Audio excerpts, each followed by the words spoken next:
So now that we have our bird flapping and our background animating, it's time to get a bit of user interaction in there. So let's just quickly remind ourselves how the bird moves.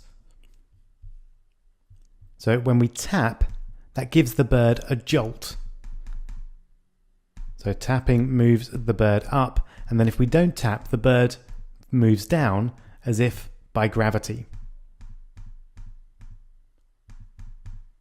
So that's what we want to achieve. It's a very, very simple control mechanism, but it works really well.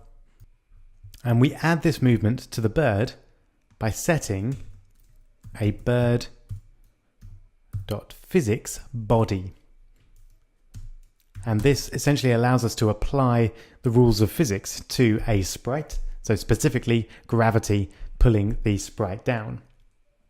So we're going to create a SK Sprite Kit physics body, and you can see we have various shapes that we can choose. The bird is pretty much a circle.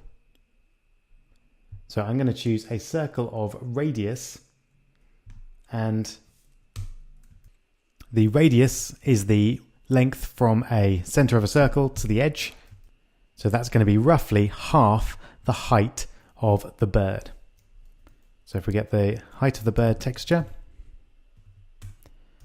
bird texture.size.height, and divide it by 2, that'll give us a circle around the bird, which will be a good approximation to where the bird actually is.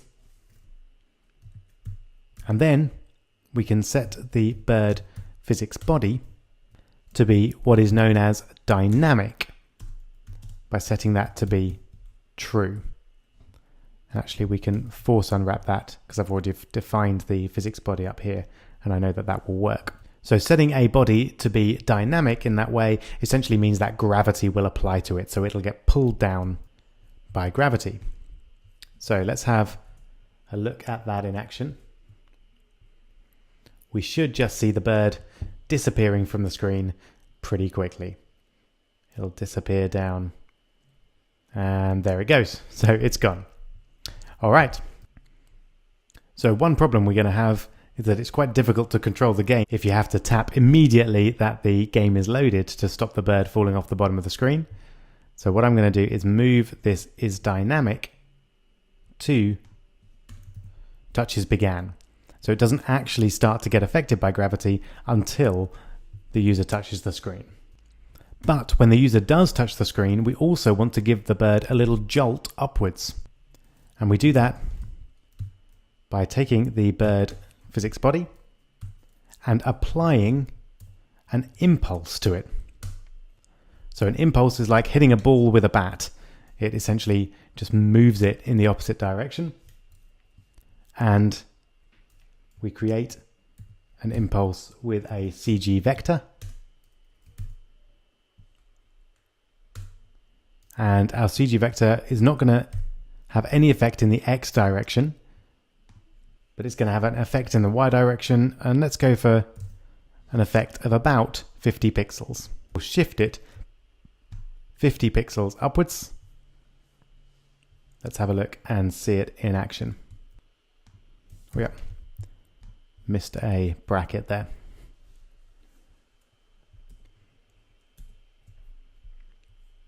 So often when you're creating physics for a game, it's a bit of trial and error. You don't know necessarily how things are going to work.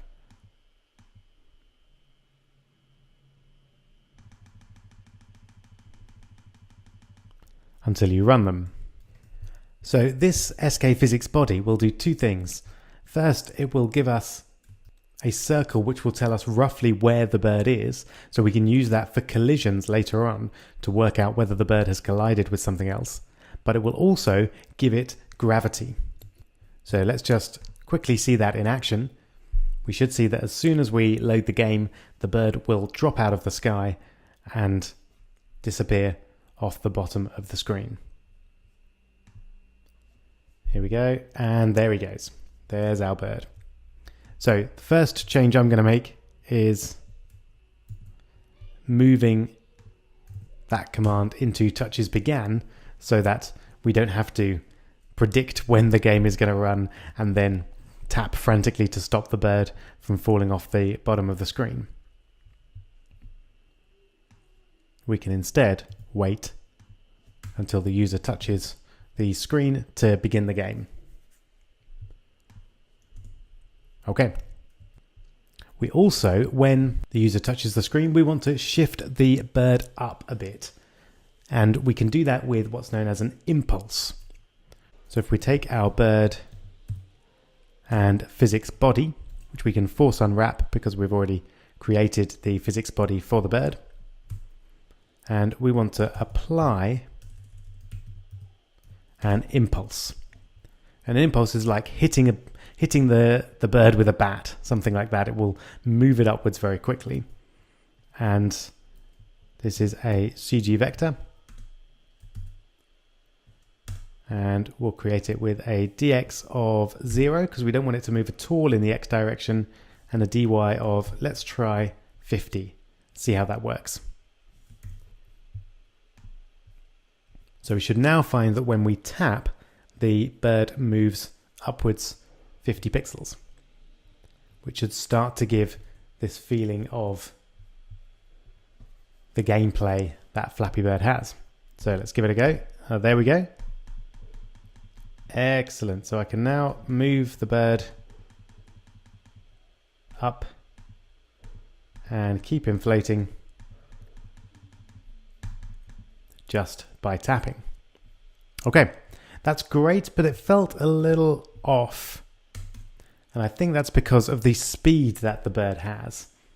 So what I'm going to do is also set the bird physics body to have a velocity or speed of a CG vector, and that CG vector is going to be 0, 0. So we're going to set the bird's speed back to 0 again, which will just make him descend a little bit more slowly. Oh yeah, and I should set that equal to the CG vector. There we go, yep, it's a different sort of method to the apply impulse. Okay, so let's just try this out. Ah, and did you see what happened there? We need to set the velocity to 0 before applying the impulse. Otherwise, you apply the impulse and it starts to move upwards, but then immediately we set the velocity back to 0 again, so the impulse doesn't have any effect. So we need to set the velocity to 0 and then apply the impulse, and then we should get the effect that we're after. There we go. That's definitely more controllable. I think I'm going to change the dy to something a little higher. I'm going to try 100.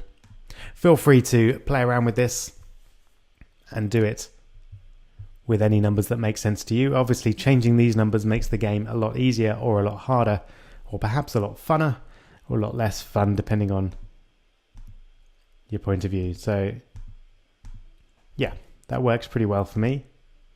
I think I might go for something a little smaller. Let's try 80. All right, but you can play around and fine tune those numbers.